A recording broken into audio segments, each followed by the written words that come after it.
Jadilah perempuan-perempuan seperti Siti Maryam, teman-teman sekalian, menjaga kehormatan kesucian dirinya. Caranya gimana? Pertama adalah Al-Ahzab 33, waqarna fi buyutikunna. Engkau paling baik berada di lantai rumahmu sendiri. Keluar rumah boleh untuk urusan penting, urusan syar'i, urusan yang bermanfaat bagi umat. Setelah engkau mendapatkan restu dari orang tuamu masih gadis atau sudah menikah, engkau dapat restu izin dari suamimu. Kedua, Al-Ahzab 59. Engkau boleh untuk keluar rumah, teman-teman sekalian, engkau ingin menjadi wanita-wanita yang baik misalnya.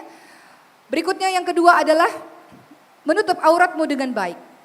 Yudnina 'alaihina min jalabibihinna dzalika adana ifrafna fala yu'dhain. Ulurkan jilbab ke seluruh tubuh supaya kamu mudah dikenal sehingga kamu tidak diganggu. Maka pakailah kerudung yang membuat dirimu sebagai wanita terhormat, bukan kerudung yang sebagai perhiasan. Ada kembang 7 rupa di atas kepala misalnya, atau kerudung sakaratul maut. Tahu kerudung sakaratul maut? Kesana susah, kesini susah, nyekek. Ya, kerudungnya dicekak, kerudung sakratul maut. Ada yang pakai di sini? Mohon maaf kalau tersungging ya. Pakai kerudung. Fungsinya Al-Ahzab 59 adalah melindungi dirimu sendiri, bukan sebagai perhiasan. Jadi nggak usah ribet pakai kerudung. Ada orang ribet pakai kerudung, pentulnya 20. Giliran azan Allahu Akbar nih gimana mau wudhu ya? Susah nih, pakai kerudung 2 jam nih. Akhirnya wudhunya begini. Takut kerudungnya rusak, teman-teman sekalian. Kerudung sebagai pelindung, bukan sebagai penghias. Dan engkau ingin jadi wanita suci, mulia, terjaga, teman-teman sekalian.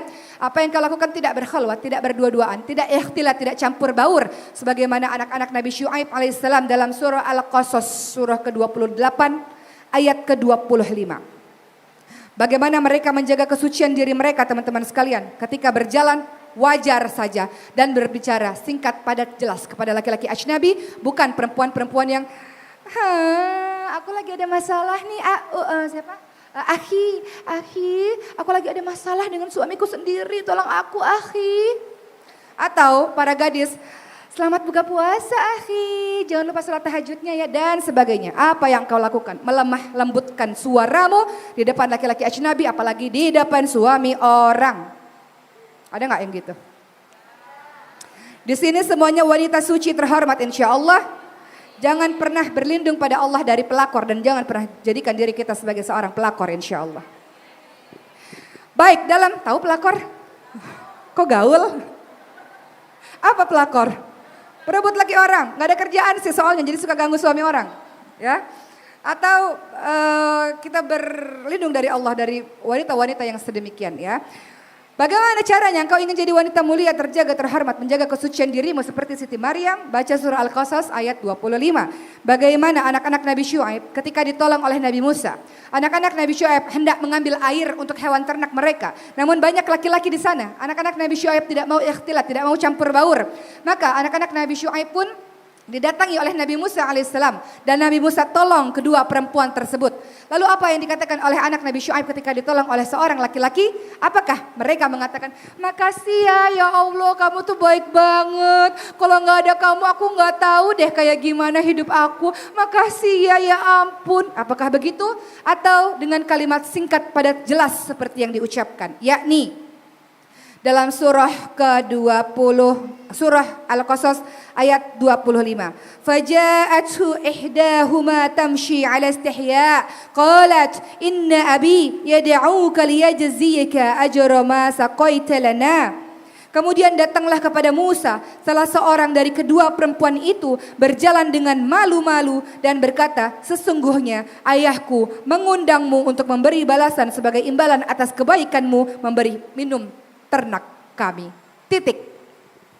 Singkat, padat, jelas, nggak macam-macam ngomongnya, nggak aneh-aneh ngomongnya, nggak curhat panjang-panjang kepada laki-laki ajnabi, laki-laki asing. Itu adalah langkah untuk menjaga kehormatan kesucian dirimu, wahai teman-teman sekalian.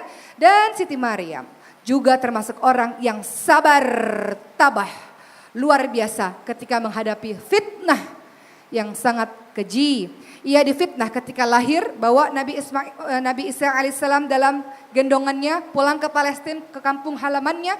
Orang-orang mengatakan, engkau wanita pelacur, engkau wanita penzina, orang tuamu baik, engkau berasal dari keturunan baik. Bagaimana engkau punya anak gak punya suami?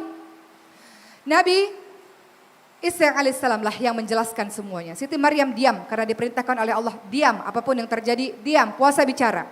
Dan Nabi Isa alaihissalam menjelaskanlah semuanya apa yang terjadi sesungguhnya. Siapa dirinya sesungguhnya. Bahwa dia adalah Nabi Allah yang diperintahkan untuk bersujud, ruku kepada Allah Subhanahu wa taala, mengajak orang lain kepada kitab Allah Subhanahu wa taala. Begitulah teman-teman, bagaimana kisah dari Siti Maryam.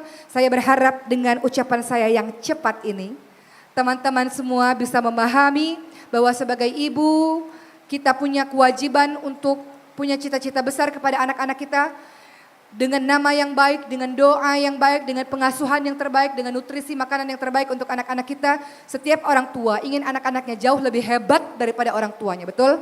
Setiap orang tua tidak ingin anak-anaknya mengulangi kesalahan yang sama seperti yang dilakukan oleh orang tuanya, betul? Maka kita ingin anak-anak kita harus lebih hebat daripada kita. Penerus perjuangan Rasulullah SAW belajar dari keluarga Imran. Dan para gadis, jagalah kesucian dirimu, kemuliaan dirimu, kelak engkau akan diberikan laki-laki yang baik sebagaimana dalam firman Allah dalam surah An-Nur 26. Perempuan baik-baik untuk laki-laki baik-baik, laki-laki baik-baik untuk perempuan baik-baik, perempuan keji, laki-laki keji untuk perempuan yang keji. Jaga kemuliaan dirimu, kesucian dirimu, engkau mahal teman-temanku. Engkau mahal dan engkau berharga. Jangan sampai engkau rusak kesucian dirimu dengan perkara hawa nafsu yang cuma beberapa saat saja. Kita menjadi wanita baik dan laki-laki baik pun akan datang kepada kita.